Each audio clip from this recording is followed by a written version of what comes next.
Hello students, अनिमा classes में आपका स्वागत है। मैं आज आप लोगों को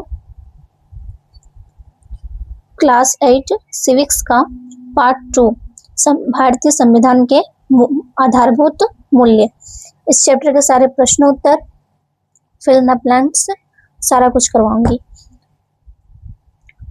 आपको अगर इस चैप्टर का क्लास नोट्स चाहिए या फिर लेक्चर वीडियो चाहिए तो आप मेरे अनिमा क्लासेस को ज्वाइन कीजिए, आपको मिल जाएगा। इस वीडियो के डिस्क्रिप्शन में आप लोग देखिएगा कि आप लोगों को इस चैप्टर का नोट्स अवेलेबल मिल जाएगा, लिंक मिलेगा, आप लोग टच कीजिएगा तो पीडीएफ के रूप में आपको मिल जाएगा। ठीक है, तो नीचे आप लोग देखिएगा। प्लस अगर कोई भी स्टूडेंट्स को कोई भी सब्जेक्ट का हो, चाहे वो हिंदी हो, इंग्लिश हो, मैथ हो, साइंस हो या फिर सोशल साइंस हो, हर एक सब्जेक्ट का आपको लेक्चर वीडियो, प्रश्नोत्तर video, class notes, MCQ, previous question bank का क्वेश्चन आंसर, सारा कुछ अनिमा क्लासेस में अवेलेबल कराया गया है। इसके साथ साथ क्लास नोट्स का एक वीडियो भी बनाया गया है और क्लास नोट्स आपका लेक्चर वीडियो वाला वीडियो में और प्रश्नोत्तर वाला वीडियो में आपका डिस्क्रिप्शन में दिया हुआ है लिंक, तो आप लोग जरूर टच कीजिएगा, तो आपको पीडीएफ के रूप में खुल जाएगा। तो आप उस पीडीएफ को या तो डाउनलोड करके भी रख सकते हैं या तो लिख सकते हैं अपना कॉपी में। ठीक है, शॉर्ट नोट्स में आपको सारा कुछ मिलेगा। तो आपको हर एक वीडियो आसानी से नहीं मिलेगा जब तक आप अनिमा क्लासेस को सब्सक्राइब नहीं कीजिएगा। तो आप लोग को अनिमा क्लासेस को सब्सक्राइब करना ही होगा, तभी जाकर आपको हर एक वीडियो आसानी से अवेलेबल हो पाएगा। तो आप लोग जरूर से जरूर अनिमा क्लासेस को सब्सक्राइब कीजिए ताकि आप लोगों का एग्जाम का जो प्रिपरेशन है वो अच्छे ढंग से हो सके और तो और आप लोग ज़्यादा से ज़्यादा मार्क्स गेन कर सकें। तो फिलहाल इस वीडियो को आगे बढ़ाती हूँ। ठीक है, पहला में हम लोग को क्या बोला गया है कि रिक्त स्थानों की पूर्ति कीजिए, यानी कि खाली जगह को भरना है। पहला में क्या पूछा गया है, देश को भारत के एक संप्रभु राष्ट्र बन गया। उत्तर हो जाएगा 26 जनवरी 1950 में। दूसरा प्रश्न में क्या पूछा गया है कि भारत का संविधान किस धर्म या पंथ को प्रोत्साहन देता है, तो प्रोत्साहन नहीं देता है किसी भी धर्म को। ठीक है, तीसरा प्रश्न है कि भारत एक देश है। उत्तर हो जाएगा लोकतांत्रिक। चौथा प्रश्न पूछा गया है, देशवी लोकसभा गठित करने के लिए 2014 में चुनाव हुए थे। उत्तर हो जाएगा 16वीं। पांचवा प्रश्न पूछा गया है, अनुच्छेद देश में भाषण तथा अभिव्यक्ति की स्वतंत्रता है। उत्तर हो जाएगा 19। छठा प्रश्न में क्या पूछा गया है, समानता के सिद्धांत के आधार पर छूत को दंडनीय अपराध घोषित किया गया है, तो क्या हो जाएगा आंसर छुआछूत। सातवां प्रश्न में क्या पूछा गया है, अनुच्छेद देश के अंतर्गत सभी नागरिकों का यह कर्तव्य है कि भारत की संप्रभुता, एकता व अखंडता की रक्षा करें। तो उत्तर क्या हो जाएगा 91 क। ठीक है, 51 क में, ठीक है, यानी 51 क में दिया हुआ है। सेकेंड में आप लोगों को क्या बोला गया है कि निम्न प्रश्नों के उत्तर दें। तो इन सबों के प्रश्नों के उत्तर और 3, 4, 5, 6 का भी उत्तर हम लोग कॉपी में करेंगे। ठीक है, तो पहला प्रश्न, दूसरा का पहला प्रश्न में क्या पूछा गया है, पंथ निरपेक्षता से क्या तात्पर्य है।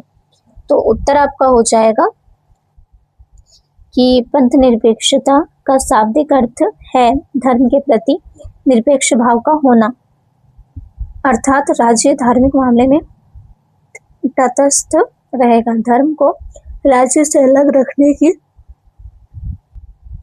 अवधारणा को ही पंथ निरपेक्षता कहते हैं।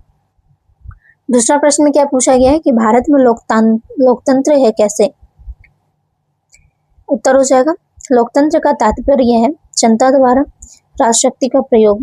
भारत में जनता सर्वोच्च है और बहुत के निर्णय द्वारा शासन संचालित होता है। सार्वभौम वयस्क मताधिकार द्वारा जनप्रतिनिधि चुनकर शासन संचालित होता है। जनता 5 वर्ष बाद शासन को बदल सकती है। इस प्रकार स्पष्ट है कि भारत में लोकतंत्र है। तीसरा प्रश्न पूछा गया है कि न्याय का क्या अर्थ है। तो उत्तर हो जाएगा न्याय का तात्पर्य है किसी भी प्रकार का भेदभाव नहीं होना। सामाजिक न्याय का अर्थ है जाति, लिंग, धर्म, जन्म स्थान, आदि के आधार पर भेदभाव नहीं करना।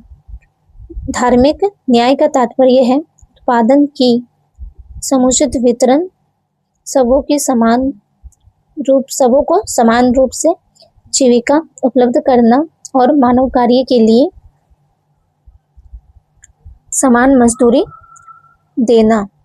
राजनीतिक न्याय का अर्थ है सबको समान रूप से नागरिक और राजनीतिक अधिकार प्राप्त होना।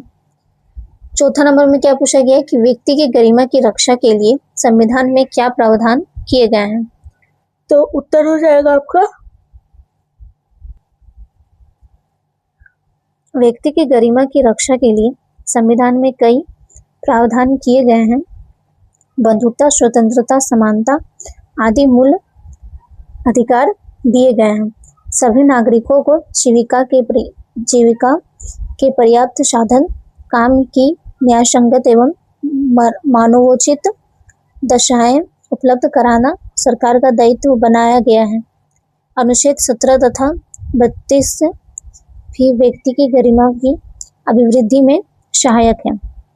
पांचवा प्रश्न में क्या पूछा गया है कि भारतीय संविधान में कौन से आधारभूत मूल्य निर्धारित किए गए हैं। उत्तर हो जाएगा भारतीय संविधान में संपूर्ण प्रभुत्व संपन्न समाजवादी, धर्मनिरपेक्षता, लोकतंत्र, गणतंत्र, सामाजिक न्याय, आर्थिक न्याय, राजनीतिक न्याय, विचार, अभिव्यक्ति, विश्वास, धर्म और उपासना की स्वतंत्रता, प्रतिष्ठा और अवसर की समानता, व्यक्ति की गरिमा, राष्ट्र की एकता व अखंडता, बंधुत्व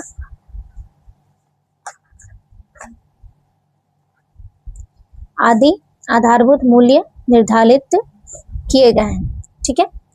तीसरा प्रश्न में क्या पूछा गया है कि राष्ट्र की अखंडता को कैसे बनाए रखा जा सकता है। कोई 3 सुझाव दे। उत्तर में आप लोग क्या लिखिएगा कि राष्ट्र की एक अखंडता को बनाए रखने के निम्न उपाय किए जा सकते हैं। पहला, एकता व अखंडता के लिए खतरा पैदा करने वाले मामलों से डटकर मुकाबला करना चाहिए। दूसरा, स्वार्थी व देशद्रोही तत्वों पर सख्त कार्रवाई होनी चाहिए। तीसरा, बंधुत्व और भाईचारा बढ़ाने का प्रयास करना चाहिए। चौथा प्रश्न में क्या पूछा गया है कि प्रस्तावना हम भारत के लोग वाक्यांश शुरू होती है। इस वाक्यांश से क्या तात्पर्य है। उत्तर हो जाएगा हम भारत के लोग वाक्यांश यह बताने का प्रयास है कि हमारा संविधान जनप्रतिनिधि या संविधान सभा मात्र द्वारा ही निर्मित और नियमित नहीं है, बल्कि यह संपूर्ण भारत की जनता का संविधान है। जनप्रतिनिधि के साथ साथ सामान्य जनता की सहभागिता और विचार अभिव्यक्ति संविधान के निर्माण में लगी थी। अर्थात यह संविधान सभी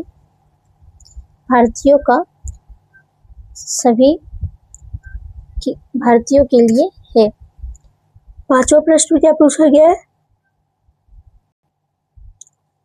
कि संविधान में भारत को एक पंथनिरपेक्ष गणराज्य घोषित किया है। इसके पीछे क्या कारण हो सकते हैं। उत्तर क्या होगा कि भारत विविध धर्मावलंबियों का देश है। यहाँ अनेकों उपासना पद्धति प्रचलित है। व्यक्ति की गरिमा को सुरक्षित रखना अनिवार्य है।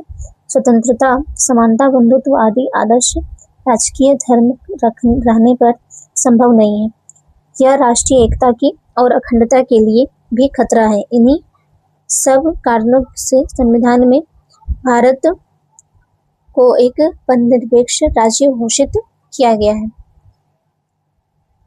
छठा प्रश्न क्या पूछा गया है कि भारत एक संप्रभु राष्ट्र है, स्पष्ट करें।